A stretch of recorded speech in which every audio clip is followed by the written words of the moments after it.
Well, good morning. Once again, we come together. It's a beautiful Sunday morning here. I was away for holidays. I had a great time, but it's great to be back with you, and I'm looking forward to going through uh, the book of Acts as we continue. We are in chapter 7, and this morning we're going to look at verses 17 through verse 22. But as the time of the promise drew near, which God had granted to Abraham, the people increased and multiplied in Egypt until there arose over Egypt another king who did not know Joseph. He dealt shrewdly with our race and forced our fathers to expose their infants so that they would not be kept alive. At this time Moses was born, and he was beautiful in God's sight, and he brought up for 3 months in his father's house. And when he was exposed, Pharaoh's daughter adopted him and brought him up as her own. And Moses was instructed in all the wisdom of the Egyptians, and he was mighty in his words and deeds. And may God bless us as we look at his word. Just a point, I'm reading from the ESV, but I will be preaching from the literal translation. So to begin with, when we have to look at the universe.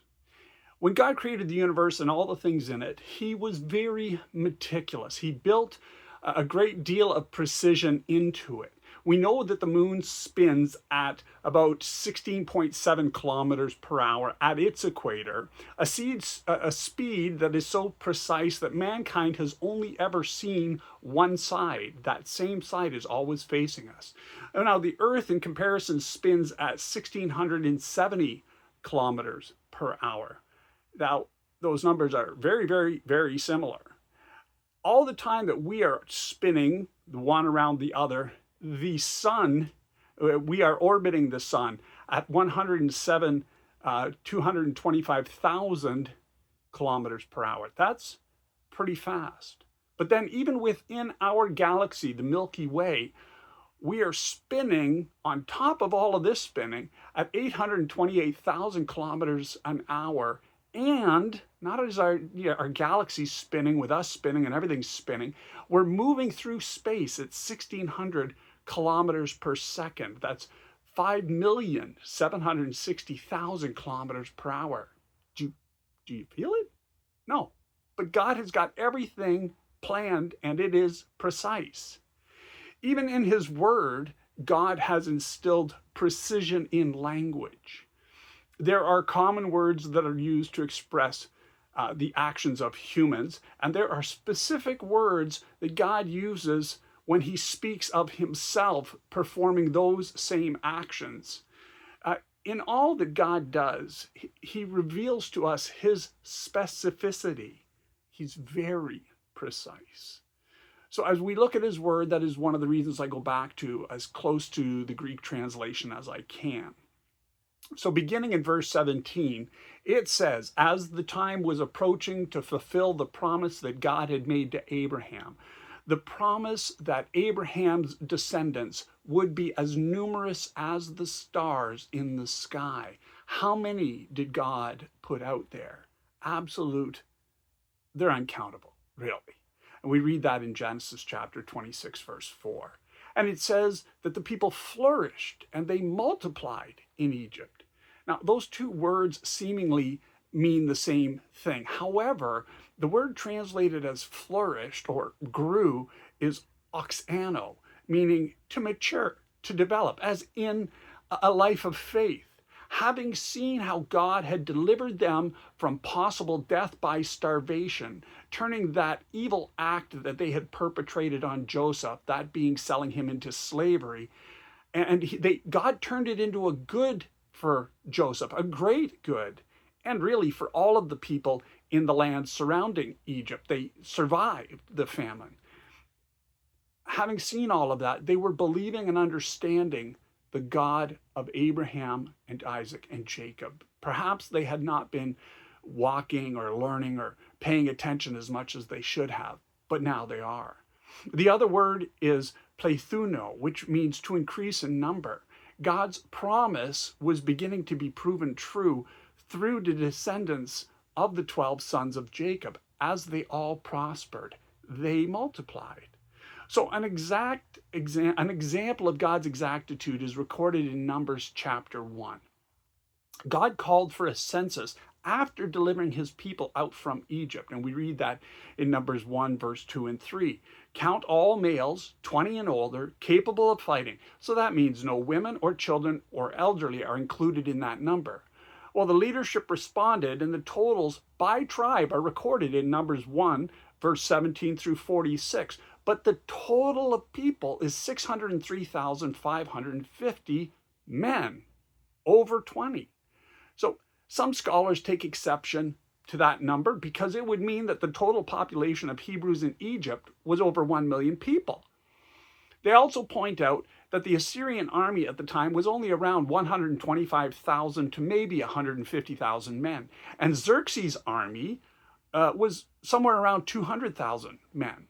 So they surmise that if they numbered more than 600,000 Hebrew men capable of fighting, well, certainly they would have easily been able to overthrow their Egyptian masters. So of course there couldn't have been that many. Well, it's not a strong argument to make because maybe they didn't want to overthrow them. I don't know if they ever thought that. Maybe their lives had been pretty okay for a couple of hundred years. Maybe they were okay with working to build amazing cities for the Egyptians, coming home at night to their families, there's food on the table, they've got a roof over their head. We know that after the Exodus, at the first signs of struggling, many wanted to return to Egypt. How bad could it have been? What we know for sure is that God said that when they left, there were 603,550 men over the age of 20 capable of fighting. So yes, there were probably 1 million Hebrews in Egypt. So all was well up to a point. Verse 18 says, until a different king who did not know Joseph ruled over Egypt. The word translated as know is oida. While it does mean to be aware of or remember, it also means appreciate. Now, Joseph was born somewhere around 1916 BCE, and he died 110 years later in 1806 BCE. And that's based on the idea that the first temple was built in 957 BCE. So if we do the date, at 1899, Joseph was sold into slavery in Egypt. He was 17 years old. So for the next 93 years, until his death, Joseph lived during the reign of 6 different pharaohs, and they didn't seem to have had a problem with those pharaohs. All of those pharaohs would have known him and probably respected him for what he had done to save Egypt. Now, following Joseph's death, the number of pharaohs who ruled over the next 350 years, that's up to the time of Moses and the Exodus, somewhere around 1456 BCE, it's indeterminable. If you look it up, they're not even really sure who was, who wasn't, and the records aren't so great. But the number certainly exceeds 85. Now, I had to ask this question. How long does it take for a favored leader to be forgotten or purposefully removed?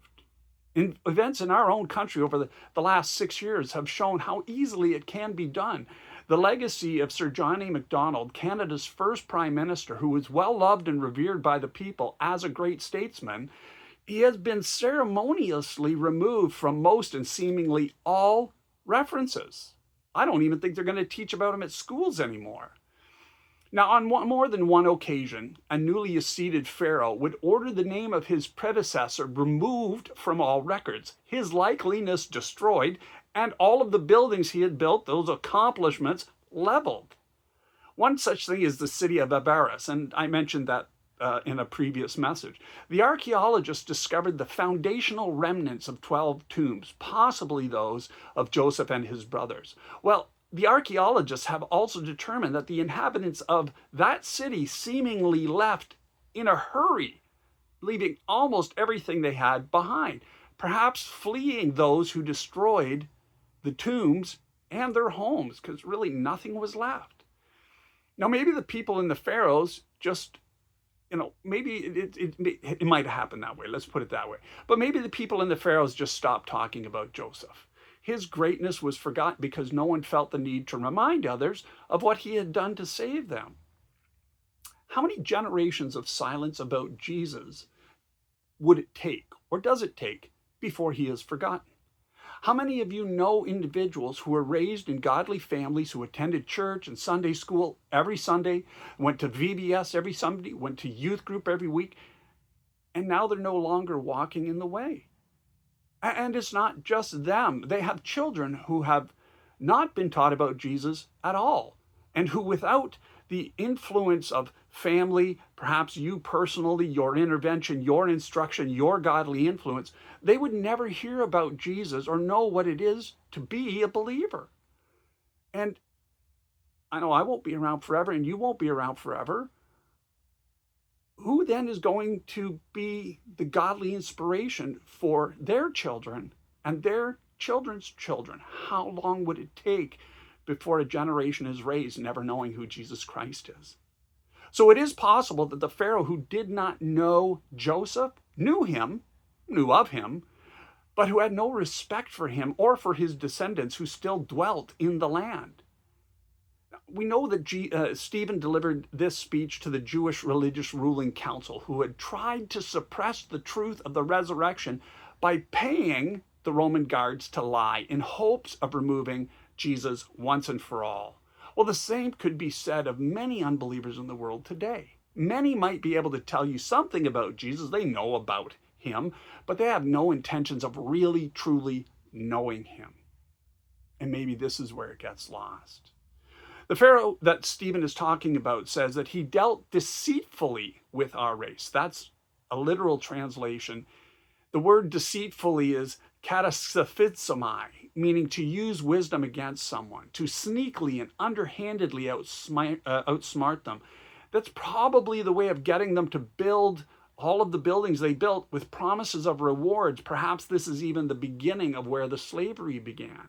It says that they oppressed them. They inflicted misery upon them through our fathers by making them cast out their infants so that they would not live. I know some translations say exposed, but we know that they were cast into the Nile River. Exodus 1 verse 22. The Pharaoh charged all his people, saying, "Every boy that is born you shall throw into the Nile, but let every girl live." In 2017, an archaeologist, Mary Shefferson, discovered a burial site containing 105 bodies in these narrow little graves. Further examination of the bones revealed that they were all between the ages of 7 and 25, and that they had all suffered traumatic injuries that would have been associated with heavy workloads, broken backs, broken legs, just terrible. Their genders could not be determined, nor could their ethnicity, but it shows very muchly that they were using slaves, and what can be told is that they were buried without any care or any concern. They had not been buried by their families. You could just tell that they were more or less tossed aside. As more and more biblical sites are explored and details recorded in the Bible are proven, God will continue to be praised. Stephen reminds them in verse 20, at this time Moses was born, and he was beautiful to God. Literally and simply put, Moses was handsome. Even at his young age, Moses found favor with God. God was pleased with him, as were his parents. He was brought up 3 months in his father's house, probably because his size allowed him to be easily kept hidden and quiet. But we all know that babies grow quickly. Verse 21 says, and then having been cast out or set adrift in the Nile in a basket woven by his mother, then Moses was taken up by Pharaoh's daughter and nourished him as her own son. So just in the same way that God had provided a way for Joseph to ascend in the house of a Pharaoh, here he does it again for Moses. So Joseph, it's interesting, brought God's people into the land from Canaan, and Moses leads them back out. In verse 22 it says, and Moses was educated. The word is paideuo, to train up a child. That's what the word means. In all the wisdom of the Egyptians. So it's interesting to think, likely by the same individuals, magicians, who came against him when he returned with his staff that transformed into a snake, the same staff that turned the Nile to blood. And these magicians, these wise people who were likely his teachers at some point, did the same thing. But Moses would have known their ways. He would have known what they were going to do and the failure. And he was powerful in his speech and actions, it says. See, Moses commanded attention. When he spoke, people listened. When he gave orders, people obeyed. And whatever he did well. God had put him there for a reason. How long had it been since the members of the council had heard their history retold, being reminded of the ways God had reached out in the past to deliver them, to provide for them? All with the intention, as Stephen is speaking, to draw that attention to what God has done for them through Jesus. But I have to ask, are they listening? Really listening? Sometimes we, each and every one of us, needs to recount the story of what God has done for us, to ourselves and to others, to remind us and them, to tell others. It's important, not just for us, but for the next generation and the next generation and the next generation, so that Jesus is not forgotten. God bless. Have a wonderful week. Amen.